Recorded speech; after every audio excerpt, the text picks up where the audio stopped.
Bonjour Sophie Binet. Bonjour.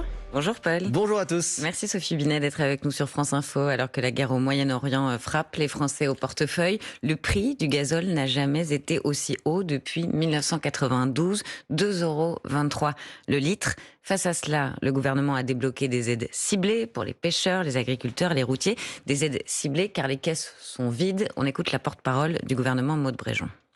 Je crois qu'il est important d'avoir un discours de vérité. J'entends beaucoup d'opposition politique, notamment avec beaucoup de démagogie, des demandes de baisse de taxes qui avoisinent les 10 ou 15 milliards d'euros. Nous n'avons plus les moyens. Est-ce que c'est démagogique, comme dit la porte-parole du gouvernement, de réclamer davantage, Sophie Binet ?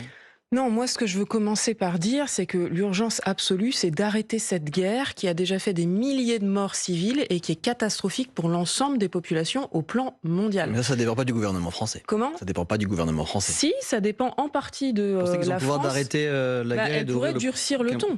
Par exemple, j'observe un décalage entre le ton du gouvernement espagnol et le ton du gouvernement français. L'Espagne a condamné très explicitement cette guerre. L'Espagne a interdit le survol de son territoire aux avions américains. Oui, mais ça n'arrête pas a la guerre. interdit l'utilisation de On n'a pas bases. le pouvoir en Europe d'arrêter la guerre là-bas.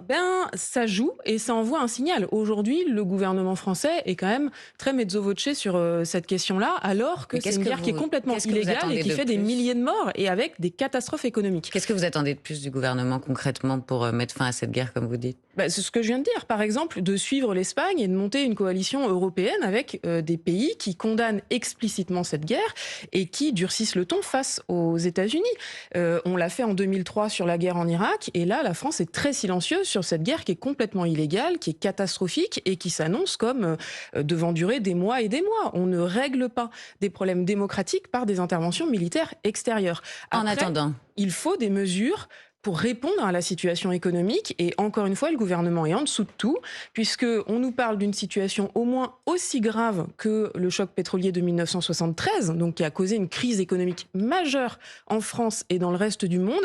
Et le gouvernement met en place des mesurettes dans lesquelles... Des mesurettes, 70 millions d'aides sur le mois d'avril, ciblées pour ceux qui en ont le plus besoin, selon le gouvernement. Pour vous, ce sont des mesurettes ? Oui, parce que ceux qui en ont le plus besoin, selon le gouvernement, ce sont les entreprises. On n'entend pas parler des travailleurs et des travailleuses. Quand est-ce qu'on parle des aides à domicile, des infirmières, de tous les salariés qui ont besoin de prendre leur voiture pour aller travailler et qui ne peuvent pas joindre les deux bouts ? Nos salaires n'ont déjà pas retrouvé leur niveau de 2020. Alors là, maintenant, avec l'explosion des prix du carburant, on ne s'en sort pas. Vous demandez une table ronde à Bercy. Si elle ne vous est pas accordée, que faites-vous ? Ça fait 3 semaines qu'on demande au ministre de l'économie d'organiser une table ronde à Bercy avec les organisations syndicales et les organisations patronales pour faire le point sur la situation pour les salariés, mais aussi sur la situation économique, puisque nous sommes aussi très inquiets d'avoir de nouveaux chantages au licenciement à cause de cette situation économique. Et depuis 3 semaines, nous n'avons aucune réponse. Encore une fois, Bercy se contente de parler aux patrons et ne s'adresse jamais aux travailleurs et aux travailleuses. La première mesure qu'il faut mettre en place, c'est un blocage des prix de l'énergie, parce que cette augmentation des prix des carburants, elle est injustifiée. C'est de la pure spéculation. Alors, concrètement, qu'est-ce que vous demandez exactement ? Un blocage des prix du carburant, un blocage des prix du carburant. Donc c'est la même proposition que la France insoumise. Mais ça, le gouvernement vous répond, c'est pas possible. Parce que si on plafonne à un prix trop bas par rapport au prix d'achat, les distributeurs, ils auront plus trop intérêt à vendre. Donc ils pourraient vendre moins. Quand même. Évidemment, le but, c'est qu'ils ne vendent pas à perte. Et donc, il ne faut pas seulement plafonner le prix de vente aux consommateurs, mais plafonner aussi le prix de vente, en gros, des pétroliers vers les distributeurs. Le problème, ce n'est pas les marges dans la distribution. Le problème, c'est les marges des pétroliers. En 2025, Total a fait quasiment 15 milliards d'euros de bénéfices. Total a fait des bénéfices records en 2022 avec la guerre en Ukraine, quand les prix de l'énergie ont flambé. Donc, on voit qu'il y a des profiteurs de guerre. Ce qu'il faut, c'est travailler sur les marges des pétroliers et les réduire. Les pétroliers ont des mois et des mois de stock. Ces augmentations du prix de l'essence, du prix du gaz, du prix du carburant sont injustifiées. Et cette mesure, elle est simple à prendre. Ça existe dans les Outre-mer. Ça existait en France jusqu'en 1983. Elle ne coûte rien aux caisses de l'État et ça permettrait déjà de stabiliser les prix. Ça coûte rien aux caisses de l'État et ça baisse les prix d'essence pour tout le monde. Oui. Tout à fait. Vous assumez que les plus riches, qui n'ont pas forcément besoin d'aide, payent leur l'essence moins cher. Les plus riches doivent payer des impôts. C'est à ça que doit travailler le gouvernement. Et je note d'ailleurs qu'il y a des dizaines et des dizaines de milliardaires qui ne payent pas d'impôts en France. C'est un problème. C'est d'ailleurs les chiffres de Bercy. Mais l'essence, ils peuvent la payer moins cher. Oui. Et comme le disait Agathe, on est à 2,23 € le litre de gazole, qui est le carburant le plus utilisé en France. On était à 1,72 € en février, donc c'est plus 51 centimes le litre en un mois. C'est colossal. Vous êtes donc pour un espèce de gel des prix, c'est ça, un blocage des prix. Combien ça coûterait? Est-ce que vous avez budgété ça? Parce que ça doit coûter une fortune, j'imagine. Non, justement, le blocage des prix, l'intérêt, c'est que ça coûte rien aux caisses de l'État. Non. Directement, forcément. Non, justement. En fait, ça bloque, ça empêche les pétroliers de se faire des marges sur notre dos. Donc c'est ça l'intérêt de cette mesure, c'est qu'elle est immédiate et qu'elle est neutre pour les finances publiques.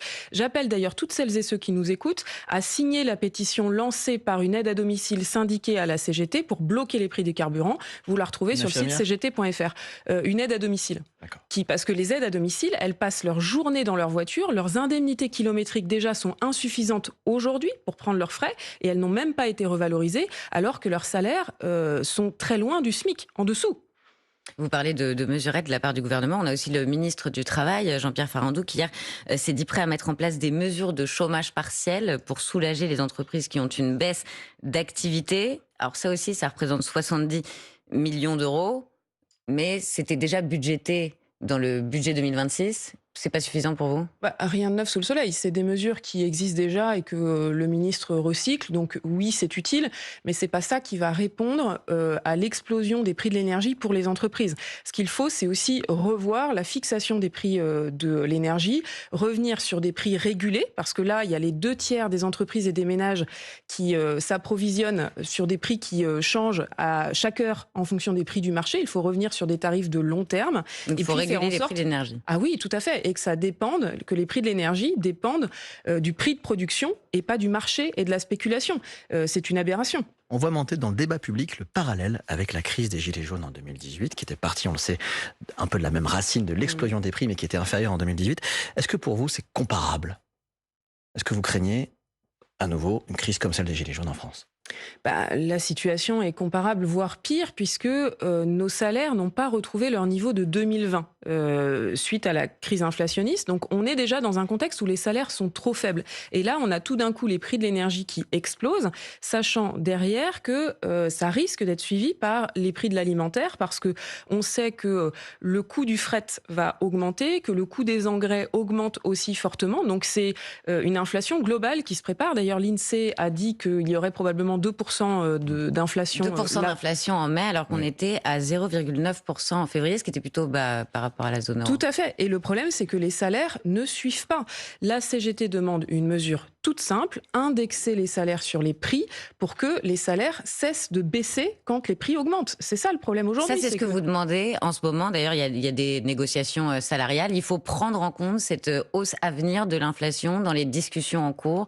Oui, tout à fait. Il faut, d'une façon générale et permanente, indexer les salaires sur les prix. Ça existe en Belgique, ça existe au Luxembourg, ça existait en France aussi jusqu'à 1983. C'est la meilleure protection pour justement protéger les travailleurs et les travailleuses et faire en sorte que le travail continue à payer. Aujourd'hui, il y a des millions de travailleurs et de travailleuses qui bossent dur, mais qui n'arrivent même pas à remplir leur frigo et à payer leur loyer.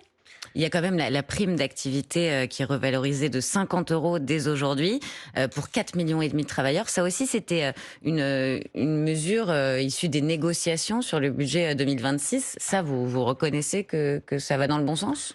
C'est mieux que rien. Le problème, c'est que ça coûte très cher pour les finances publiques et que c'est au patronat quand même de payer les salaires et d'augmenter les salaires.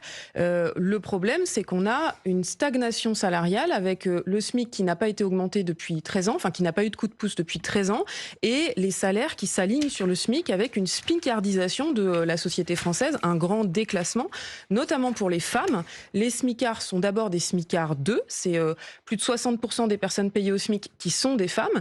Et puis je rappelle que qu'en France, on a un SMIC mensuel, on a un SMIC horaire, mais on n'a pas de SMIC mensuel. Il y a des millions de personnes qui n'ont même pas le SMIC par mois parce qu'elles sont concentrées sur des emplois à temps partiel. 3 millions de femmes qui sont sur des emplois à temps partiel qui gagnent moins que le SMIC mensuel. Déjà, le SMIC n'est pas suffisant pour vivre, mais alors quand on n'a que 1 000 euros en moyenne, comme c'est le cas des salariés à temps partiel, comment on fait? Donc il y a un problème. La France est un pays de bas salaire. C'est un problème de déclassement massif du monde du travail. Et pour y répondre, il faut augmenter les salaires et les indexer sur les prix. Et augmenter les salaires, c'est ce que demandent justement les enseignants. Un enseignant sur 3 de maternelle et d'élémentaire est en grève aujourd'hui, à en croire le décompte de l'intersyndicale de l'éducation nationale, pour demander à la fois une revalorisation de salaire et aussi protester contre les nombreuses fermetures des classes, sachant que le gouvernement prévoit de supprimer 4000 emplois d'enseignants. Le gouvernement parle notamment d'un argument démographique. Ils disent qu'ils suivent la courbe et diminution de nombre d'enfants par classe. Qu'est-ce que vous répondez sur le fond à cet argument-là, notamment? Ce que je réponds, c'est que toutes celles et ceux qui nous écoutent savent qu'il y a des milliers et des milliers d'enseignants et d'enseignantes qui ne sont pas remplacés. Aujourd'hui, c'est une plaie, le non-remplacement des enseignants et des enseignantes. Et donc, c'est pour ça qu'il ne faut pas supprimer des postes. La baisse démographique, elle doit permettre d'améliorer les conditions de travail, d'améliorer le taux d'encadrement des élèves pour élever le niveau. On a un niveau qui baisse depuis des années. Donc c'est une catastrophe pour l'avenir de supprimer des postes. Et aujourd'hui, ce que je tiens à dire, c'est que la colère, elle est très importante chez les enseignants et les enseignants, avec le sentiment qu'ils ne peuvent plus faire leur métier correctement et qu'en plus, ils et elles sont totalement déclassés, puisque je rappelle que les enseignants et les enseignantes français sont parmi les moins bien payés des pays de l'OCDE. En Allemagne, les enseignants et enseignantes gagnent 2 fois plus qu'en France. Je vous cite juste Édouard Geoffroy, ministre de l'Éducation nationale, lundi à Lyon, qui dit « Nous aurons perdu dans le premier degré 1 million d'élèves entre 2019 et 2029 sur 6,5 millions. » Donc encore une fois, l'argument démographique pour vous n'est qu'un faux prétexte, un alibi? En fait, l'argument démographique, c'est un argument comptable et la baisse du nombre d'élèves, elle devrait permettre justement d'améliorer la qualité de l'enseignement. On sait que tout se joue dans les premières années, notamment en primaire. On sait aussi qu'il y a des milliers d'élèves qui n'ont pas d'enseignants ou d'enseignantes en phase 2 parce qu'il n'y a pas assez de postes de remplacement. Ce qu'il faut, c'est utiliser cette baisse démographique pour reconstituer le vivier de remplacement, pour baisser aussi le nombre d'enseignants et d'enseignantes contractuels qui sont très précaires et qui sont moins bien formés, et pour améliorer les conditions d'enseignement et d'éducation de nos enfants. C'est la priorité, c'est l'avenir. C'est un investissement pour l'avenir. Avec ces suppressions de postes, on tourne le dos à notre avenir. Et comment il faudrait les rémunérer, les enseignants? Vous dites qu'ils ne sont pas assez payés. Ils ont été revalorisés malgré tout ces dernières années. Emmanuel Macron en avait fait une priorité. C'est pas suffisant. Qu'est-ce qu'il faudrait? Il faut augmenter le point d'indice des fonctionnaires. Je rappelle que dans la fonction publique, les salaires des fonctionnaires ont baissé de 25% depuis 20 ans parce que le point d'indice est gelé encore cette année. Et donc, ça pose d'abord un problème de justice et puis ça pose un problème d'attractivité. On n'arrive plus à recruter sur les métiers de fonctionnaires parce que, par exemple, pour revenir sur les enseignants et enseignantes, ils et elles sont payés 25% de moins que des diplômés de l'enseignement supérieur qui travaillent dans le privé. Donc, à un moment, il y a de moins en moins de personnes qui ont envie de venir travailler dans l'éducation nationale, même si celles et ceux qui sont enseignants et enseignantes aujourd'hui ont une vocation très importante, le font par conviction. Et aujourd'hui, s'il y a une telle colère, c'est qu'on a le sentiment qu'on ne peut plus bien faire notre métier. Sophie Binet, secrétaire générale de la CGT. Dans un instant, on va parler de transparence salariale aussi, d'égalité hommes-femmes, notamment de travail, le 1er mai. Mais pour l'instant, il est 8h46 et c'est l'info en 1 minute avec Maureen Sugnard. On apprend ce matin que 2 porte-conteneurs chinois ont traversé le détroit d'Ormuz hier. Détroit stratégique pour le commerce mondial, détroit paralysé à cause de la guerre en Iran. Le conflit s'est étendu aussi au Liban où l'armée israélienne et le Hezbollah pro-iranien s'affrontent. 3 casques bleus, des soldats de l'ONU ont été tués en 48 heures. Le Conseil de sécurité de l'ONU convoque une réunion en urgence. La trêve hivernale prend fin ce soir. Les expulsions de locataires seront de nouveau autorisées demain en France. Les associations d'aide au logement craignent une augmentation des expulsions cette année. L'année dernière, elles avaient atteint un niveau record. Plus de 30 000 ménages avaient dû quitter leur logement. Une nouvelle mésaventure pour des passagers de la SNCF. Des voyageurs partis de Nice hier soir sont restés bloqués pendant 8 heures dans un tunnel à Marseille à cause d'un incident de personne. Ils sont toujours au niveau de la cité phocéenne ce matin. Cela a aussi entraîné des retards sur la ligne Marseille-Paris. Et puis après l'officialisation, la bataille pour décrocher des places s'annonce féroce. Céline Dion va bien être sur scène à Paris. 10 concerts en septembre et en octobre prochain à l'Accor Arena. France Info. Le 8-30 France Info. Agathe Landray. Paul Larouturou. Avec Sophie Binet, secrétaire générale de la CGT, plus de transparence sur les salaires. Paul, c'est une conséquence d'une directive européenne. Exactement, adoptée en 2023, elle va obliger les entreprises à plus de transparence sur ces salaires, mais elle doit encore être transposée en France d'ici cet été. Le ministre du Travail était venu à votre place, Madame Binet, pour nous donner l'esprit de la loi. La transparence est la base du progrès. Donc on va bien sûr transposer tout simplement cette directive. D'abord, c'est la loi européenne que chaque pays membre transpose la directive. Et on a une date qui est autour du 1er juin, 1er juillet. On va au moins engager la loi de transposition pour qu'elle soit votée le plus rapidement possible. Est-ce que vous êtes d'accord pour dire que la transparence est la base du progrès ? Cette directive, c'est une grande avancée que les syndicats ont gagnée au plan européen, que nous avons gagné. On s'est mobilisé pendant des années avec toutes les organisations syndicales européennes pour gagner ça. Le problème, c'est que la France fait tout pour ne pas transposer cette directive. Le premier souci, c'est qu'il n'y a pas de calendrier. Normalement, le deadline, c'est le 7 juin. Mais oui, et pour l'instant, c'est toujours pas inscrit à l'ordre du jour du Parlement. Ça fait 2 ans qu'on demande au gouvernement d'ouvrir des négociations pour transposer cette directive. Ils se sont réveillés il y a seulement quelques semaines, et là, c'est même pas inscrit à l'ordre du jour du Parlement, tant et si bien qu'on sait même pas si ça sera adopté avant les élections présidentielles de 2027. Mais pourquoi, selon vous, vous pensez qu'il y a une volonté délibérée de ne pas inscrire ce texte, ou alors c'est parce qu'il n'y a pas beaucoup de temps pour examiner ce texte? Il y a 2 problèmes. D'abord, le patronat est très opposé à ce texte. Parce que par principe, il est opposé à toute nouvelle obligation sur les entreprises. Et en matière d'égalité salariale, moi, ça fait 10 ans que je m'occupe de ces questions-là. Et à chaque fois, le patronat a toujours mené une bataille pied à pied pour empêcher toute avancée pour les femmes. Donc ça, c'est le premier souci. Puis à chaque fois, le gouvernement baisse la garde face au patronat. Et le deuxième problème, c'est que dans l'agenda parlementaire, le gouvernement fait le choix de prioriser plein d'autres sujets au détriment des travailleurs et des travailleuses. Qu'est-ce que vous demandez ce matin ? Ce que nous demandons, c'est que cette loi soit inscrite à l'agenda parlementaire avant l'été, au plus vite. La deuxième chose que nous demandons, c'est qu'il y ait des sanctions, parce qu'à ce stade, il n'y a toujours pas de sanctions pour les entreprises qui discriminent. C'est un peu comme si on disait... Il y en a une, si l'écart femmes-hommes, l'écart de rémunération dépasse 5% sans justification objective. Là, il y a des sanctions qui sont prévues. Non, pas du tout. Là, il y a une obligation de discuter avec les syndicats. Et s'il n'y a pas d'accord avec les syndicats, l'employeur peut faire un plan unilatéral.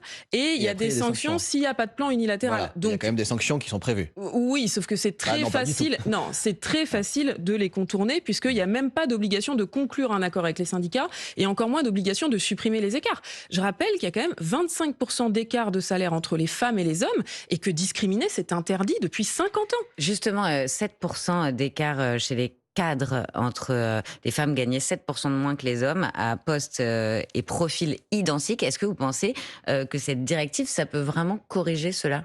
En fait, c'est justement ça le problème, c'est que quand on parle d'égalité salariale, il ne faut pas fonctionner toutes choses égales par ailleurs, parce que toutes choses sont inégales par ailleurs. Les femmes et les hommes n'occupent pas les mêmes métiers, n'ont pas les mêmes carrières, et donc c'est justement le but de cette directive, d'obliger à comparer des métiers différents, mais de valeur égale selon la loi. Par exemple, il faut comparer entre une sage-femme et un ingénieur hospitalier qui ont le même niveau de qualification, la même pénibilité, la même technicité, et quand on compare, on voit que l'ingénieur hospitalier est payé 30% de plus que la sage-femme. Et c'est comme ça sur tous les métiers féminisés. Il y a un argument du patronat que je trouve intéressant et que je vous soumets. Ils disent que cette transparence salariale risque à la machine à café d'alimenter des comparaisons potentiellement malsaines entre collègues et de créer des tensions dans l'entreprise. Qu'est-ce que vous leur répondez là-dessus ?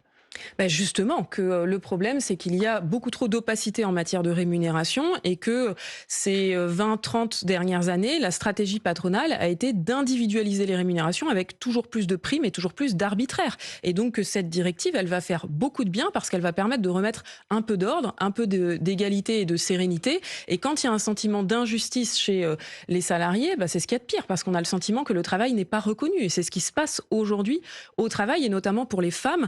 Plus il y a de primes, plus c'est discriminant pour les femmes. La loi sur la lutte contre les fraudes fiscales et sociales revient à l'Assemblée nationale. L'objectif, c'est de mieux détecter, mieux sanctionner ces fraudes aussi.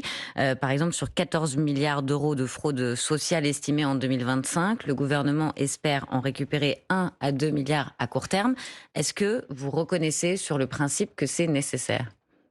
Sur le principe, oui, mais le problème, c'est que cette loi, c'est un hors-sujet, parce que ce qu'il faut commencer par dire, c'est ce que c'est que la fraude sociale. Aujourd'hui, l'essentiel de la fraude sociale, c'est des patrons voyous, peu scrupuleux, qui ne déclarent pas leurs salariés, qui les font soit travailler au noir, soit qui ne rémunèrent pas les heures supplémentaires. C'est l'essentiel, les patrons? Il n'y a pas aussi les employés parfois qui fraudent?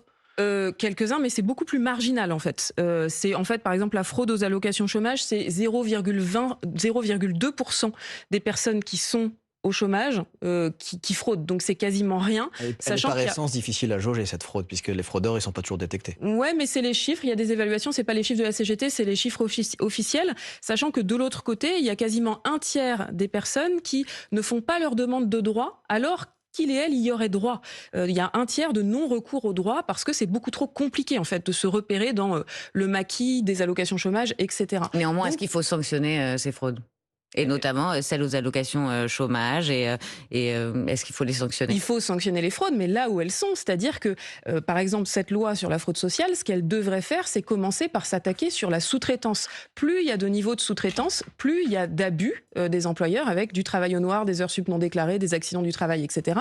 Et cette loi ne fait rien là-dessus. Il faudrait limiter le nombre de niveaux de sous-traitance. Sur ce qui concerne les allocations chômage, ce qui est scandaleux, c'est que les députés ont voté une sanction préventive. Ça n'existe nulle part. Là, ils inventent une sanction En cas d'indice préventive. sérieux de manœuvre frauduleuse ou de manquement, notamment, c'est ça, les allocations pourront être suspendues. Mais c'est ça, c'est très choquant. Sur une présomption de fraude, on suspend les allocations par avance, alors que je rappelle que quand on est privé d'emploi, les allocations chômage, c'est environ 1 000 € par mois. Ça veut dire qu'on n'a aucune économie, on n'a aucune marge de manœuvre. Donc on suspend les allocations chômage sur un simple soupçon. Pendant 2 mois, c'est directement l'expulsion locative, le surendettement, des enfants qu'on ne peut pas nourrir. C'est de ça dont on parle concrètement. C'est un scandale. Sophie Binet, une autre loi, une loi de renaissance, vise à autoriser le travail le 1er mai pour certaines professions comme les boulangers, les fleuristes. Ce texte sera examiné le 10 avril à l'Assemblée. Est-ce qu'il faut faire des exceptions pour les artisans qui le réclament ? Aujourd'hui, il y a déjà des exceptions sur le 1er mai, c'est-à-dire que les artisans peuvent travailler le 1er mai. La condition, c'est qu'ils n'ont pas le droit de faire travailler leurs salariés. Oui, parce que parfois ils se font sanctionner quand ils travaillent le 1er mai, c'est compliqué. Non, quand ils font travailler leurs salariés, s'ils travaillent eux-mêmes, ils ne se font pas sanctionner. Et d'ailleurs, en fait, cette loi, à l'origine de cette loi, il y a 3 boulangeries sur 35 000 qui ont été sanctionnées en 2024. Et c'est à cause de 3 boulangeries que les macronistes, la droite et l'extrême droite s'unissent pour essayer de nous voler le 1er mai. Il faut quand même remettre les choses à leur place. Et en plus, ces 3 boulangeries, c'est pas 3 boulangeries Vous dites artisanales. nous voler le 1er mai, mais si certains artisans veulent travailler et si des salariés veulent travailler et être payés davantage, qu'est-ce que ça vous enlève à vous ? Mais en fait, c'est exactement la même histoire que sur le travail du dimanche. Le travail du dimanche, on nous avait dit, ça va être au volontariat, ça va être majoré. Regardez ce qui se passe pour le travail du dimanche aujourd'hui. Très souvent, il n'est même plus majoré. Quant au volontariat, quand on se présente pour travailler dans la grande distribution, par exemple, le travail du dimanche, c'est imposé, c'est de fait, parce que la grande distribution est ouverte le dimanche. Donc on sait bien que le volontariat et la majoration, c'est au début pour faire passer la pilule, et puis après, ça disparaît. Ensuite, ce qu'on sait, c'est que quand on crée une brèche, comme ce qu'ils veulent faire avec cette proposition de loi sur le 1er mai. Derrière, on crée une dérogation et c'est toute la règle qui est remise en cause. Moi, ce que je veux dire ici, c'est que le 1er mai, c'est pas une journée comme les autres. C'est notre journée. C'est la journée des travailleurs et des travailleuses que nous avons arrachés par la lutte. Dans le sang aussi, il y a des ouvriers, des ouvrières surtout, qui sont mortes pour avoir ce droit-là. C'est une journée internationale. 163 pays du monde ont le 1er mai comme jour férié. Si Donc la vous y France tenez. revient sur le 1er mai comme jour chômé et férié, ça serait un signal catastrophique au plan international. Et ce qui me choque, c'est que dans ce contexte où on n'arrive pas à joindre les deux bouts, où les prix de l'énergie explosent, où les licenciements se multiplient, que les députés n'aient pas d'autre priorité que de nous voler le 1er mai. Donc Sophie Binet. j'appelle toutes celles et ceux qui nous écoutent à interpeller les députés sur alloparlement.fr pour leur demander d'arrêter cette hérésie et de ne pas voter cette loi. Sophie Binet, il est 8h57 sur France Info et vous le savez peut-être, c'est l'heure de la question qui à retrouver sur les réseaux sociaux de France Info ce matin. La question qui réunit ceux qui s'aiment. L'hymne à l'amour, je suis prête, c'est le message affiché cette nuit sur la tour Eiffel pourpre. Céline Dion revient après des années loin de la scène marquée par la maladie, avec une envie intacte de continuer. Est-ce que la patronne de la CGT aime Céline Dion elle aussi ?